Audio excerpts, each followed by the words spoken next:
Welcome everyone. You have officially arrived at the most exciting topic in project management, stakeholder engagement. Yeah, we know. Try to contain your excitement. This video is brought to you today by me, Emilja, Friskida, Irshad, Tran, and Vishwa. Today we're breaking down how to identify stakeholders, analyze, consult, and communicate with them. So basically, real-world survival skills. Alright, so what is a stakeholder? Well, spoiler alert, not this guy. That's the wrong kind of stake. Before any project even gets rolling, there is one question you must answer if you want to avoid chaos later. Who are your stakeholders? According to PMBOK, a stakeholder is anyone who can affect your project or be affected by it. And no, it's not just your manager. It's the people who care about your project, those who can kill your project, and the people who will feel the consequences when it succeeds or fails. Interest. These are the people who care about the outcome. Maybe your project influences their goals, workload, or reputation. If you ignore them, you will end up with last-minute surprises. Influence. These are the power players. They can speed things up or block you entirely. Influence isn't always formal, and research shows that informal networks matter just as much. Involved. This group is hands-on. They contribute directly, so their expectations must be crystal clear. If the people doing the actual work are misaligned, everything falls apart fast. And impact. These stakeholders feel the results. Maybe the project changes their workflow or affects their environment. So high-impact group needs to be heard early, so you don't build something that nobody wants. Engagement is where project either builds trust or falls apart. It begins with communication, but not the lazy kind. It's sharing meaningful information in a way that they can actually use.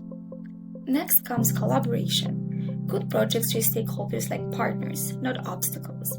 You involve them early, you listen, and you iterate. Then we move into dialogue. This is where stakeholders can challenge decisions, give context, and shape directions. And finally, engagement means giving stakeholders influence over outcomes that affect them by acknowledging their impact, showing the reasoning behind decisions, and being transparent about trade-offs. So stakeholder engagement isn't a single action. It is an ongoing cycle of communication, collaboration, dialogue, and decision-making. Stakeholder engagement is a core performance domain in PMBOK. If you miss here, the rest of your framework is decoration. It rests on three pillars: collaboration, communication, and co-creation. Collaboration means involving stakeholders early to reduce rework and misalignment. Communication is tailoring. Different peoples need different formats and depth. Without tailoring, confusion becomes resistance. Co-creation elevates engagement from updates to partnership. Stakeholders shape decisions and outcomes, turning project into shared wins. Apply these three and you gain trust, reduce conflict, and improve decision quality. In short, involve people, communicate intelligently, and build with them, not for them. Identifying stakeholders is the first real step in engagement. Miss it and everything else is compromised. Start with individuals, that are team members, managers, end users. Then groups, that are departments, committees, communities, including informal networks. And finally, organizations, which are partners, regulators, suppliers, even communities. And timing matters. Research is clear. Identify stakeholders early. And early identification reduces conflict, prevents rework, and uncovers hidden expectations before they cause delays. So cast a wide net, individuals, groups, organizations, and do it early. Once identified, stakeholders must be sorted. Different groups demand different attention. Internal stakeholders, that are team members, managers, sponsors, fill decisions immediately. External stakeholders, that are clients, regulators, suppliers, communities, they define boundaries and reputation. And primary stakeholders are directly affected. If they are not satisfied, the project fails. Secondary stakeholders are indirectly impacted, easy to overlook but risky when ignored. Categorize strategically: internal, external, primary, secondary. Each group sees your project differently. Identification creates information overload unless you organize it. That's where the stakeholder register comes in. Step 1. Record names and roles. Step 2. Capture communication needs in detailed reports for some, short updates or visuals for others. Step 3. Use the power interest grid. High power, high interest stakeholders need close management. Low power, low interest stakeholders require light monitoring. And don't forget hidden influencers with informal sway.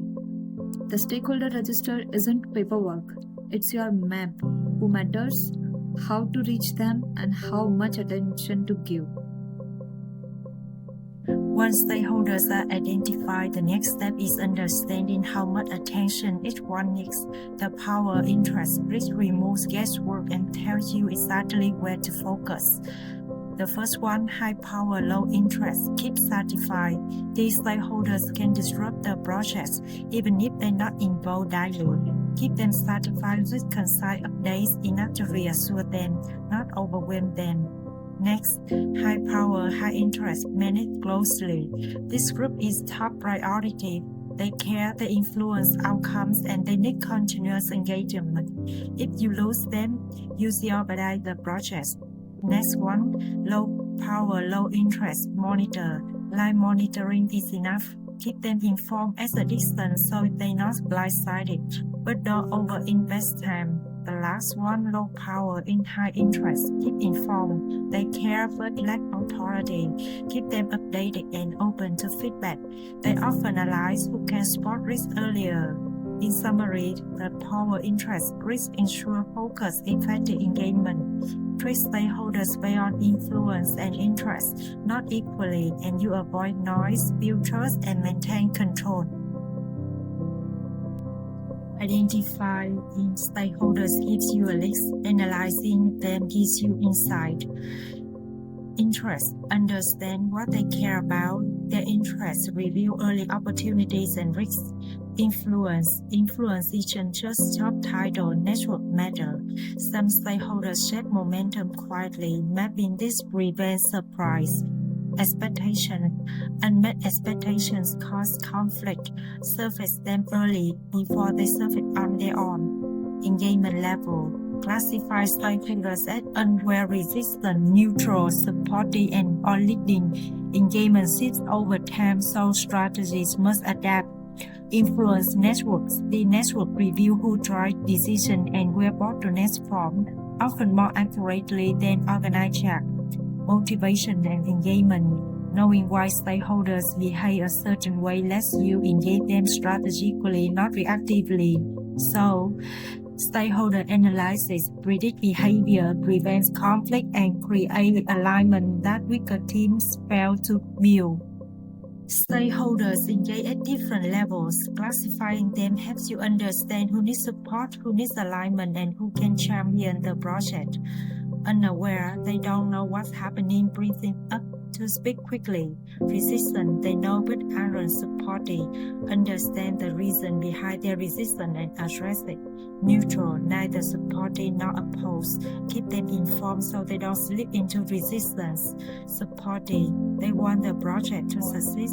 Maintain engagement so their support remains strong. Leading, yes, your champions, their influence is high, so involve them closely. In summary, engagement levels aren't labels, they guide your strategy. Your goal is to move stakeholders toward stronger, more supportive engagement for a smoother project. We are moving to engagement strategies. There are 4 critical approaches you need to master to keep your project on track. The first is early engagement. If there is one strategy team underestimate, it's this one. Most project headache starts because of stakeholders were brought into too late. Early engagement means involving people before decisions are locked in. This builds a sense of ownership. The stakeholders don't feel like the project is happening to them. They feel it's happening with them. It surfaces concerns and expectations immediately. If you skip this step, you face exactly what you've seen on the screen: opposition, rework, and misalignment. But engage early and you stop problems before they start.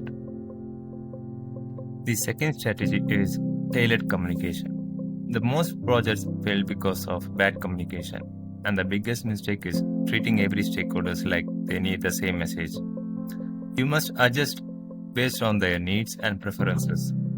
A community member and a technical stakeholders do not need the same data. You also need to match their level of understanding. Don't overwhelm non-technical people with jargon, and don't insult experts with fluff. When you tailor the message, you immediately increase the clarity and strengthen the trust. This isn't optional extra work.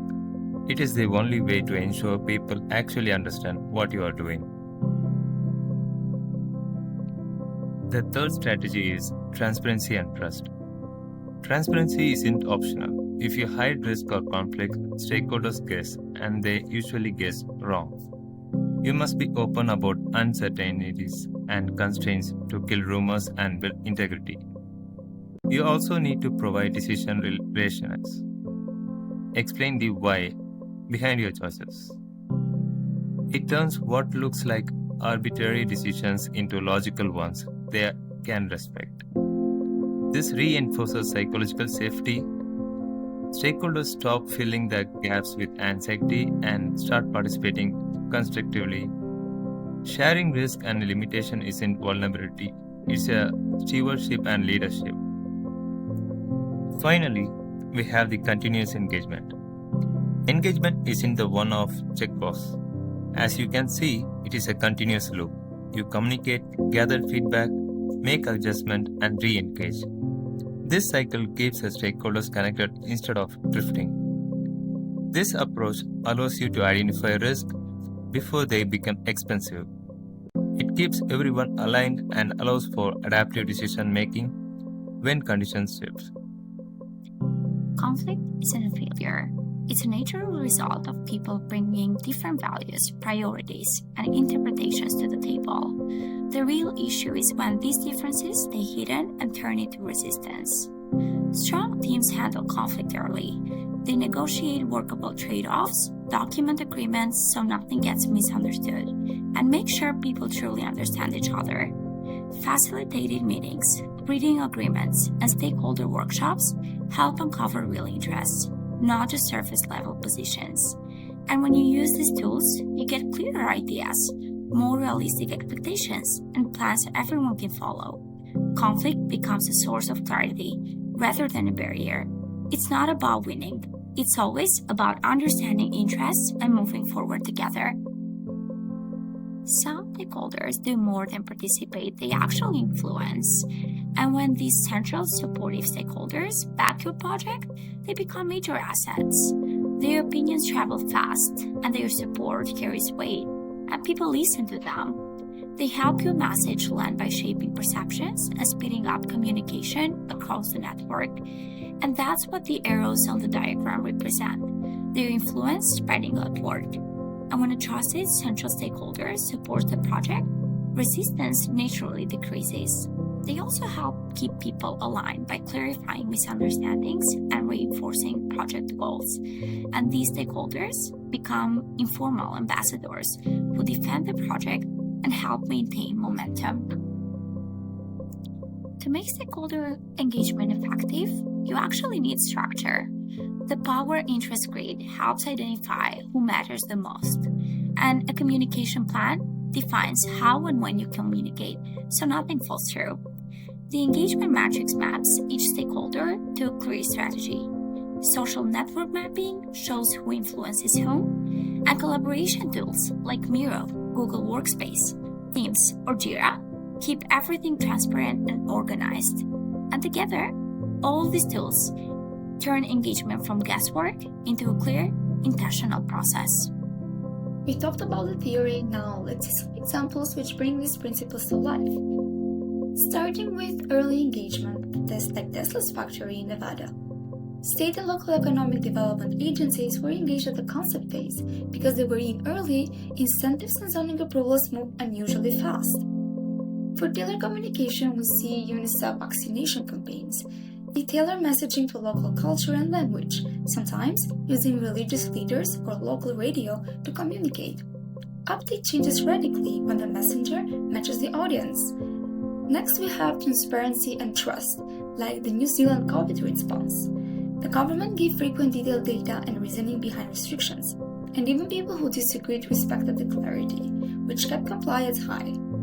Then, we have continuous engagement, for example, the Microsoft developer ecosystem. They maintain constant engagement with developers through previews, feedback loops, and regular community calls. Continuous input shape things like VS Code and Azure, reducing product backlash. Next, we have conflict resolution. Google's internal AI ethics debates, for example. The company now uses structured conflict resolution process like workshops and moderated discussions after previous breakdowns. It's not perfect, but it's better than employees protesting in the courtyard. And lastly, we mentioned leveraging supportive stakeholders like, for example, Apple, which leans on privacy advocates and regulators who already favor strict data protection. These allies simplify Apple messaging and pressure their competitors. Thank you so much for your time and attention. And always keep in mind, stakeholder engagement isn't just a requirement, it's actually a strategic skill. And when you understand who matters, how they influence each other, and how to engage them effectively, you set your project up for the successful from the start. And use these tools thoughtfully, build strong relationships, and let engagement become one of your biggest strengths.